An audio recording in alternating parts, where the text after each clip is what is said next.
Hello guys, ఈ వీడియోలో మనం pro kabaddi season 11 Telugu Titans riding unit గురించి మాట్లాడుకుందాం. తెలుగు టైటన్స్ హెడ్ కోచ్ అయినటువంటి కృష్ణ కుమార్ హుడ్డా గారికి ఒక మంచి అలవాటు ఉంది. అదేంటంటే అవతలి టీంలో ఉన్నటువంటి యావరేజ్ రైడర్స్ని తీసుకుని వాళ్ళ నుంచి టాప్ పర్ఫార్మెన్స్ని రాబట్టడం. దీనికి perfect examples Vijay Malik and Chandran Ranjith.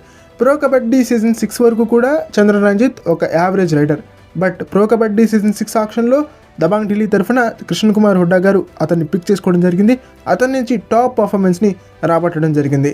And pro kabaddi season 7 వరకు కూడా విజయ్ మలిక్ కూడా ఒక యావరేజ్ పర్ఫార్మర్.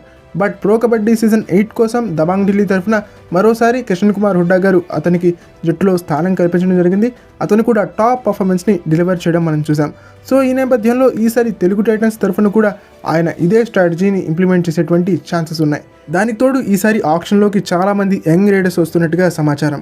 సో ఈ నేపథ్యంలో తెలుగు టైటన్స్ కోచ్ అయినటువంటి కృష్ణ కుమార్ హుడ్డా గారు ఆ యంగ్ ప్లేయర్స్ పైన ఫోకస్ పెట్టి ఇద్దరు యంగ్ ప్లేయర్స్ని తీసుకున్నారంటే ఖచ్చితంగా పవన్ బడ్జెట్లో మనకి ఇద్దరు యంగ్ రైడర్స్ లభించేటువంటి ఛాన్స్ ఉంటుంది. ఒకళ్ళు బాగా పర్ఫామ్ చేయకపోయినా మరొకరైనా బాగా పర్ఫామ్ చేశారంటే కనుక జట్టు విజయానికి అది దోహదపడుతుందని నేను భావించడం జరుగుతోంది. ఓకే ఫ్రెండ్స్, ఇది ఈ వీడియో కనుక మీకు నచ్చినట్టయితే లైక్ చేయండి, షేర్ చేయండి, మన ఛానల్ని సబ్స్క్రైబ్ చేసుకుని పక్కనున్న బెల్ ఐకాన్ ప్రెస్ చేసి ఆల్ ఆప్షన్లో స్విచ్ చేసుకోండి. అండ్ ఇలాంటి మరిన్ని వీడియోస్ కోసం ఛానల్ని ఫాలో అవడానికి ట్రై చేయండి.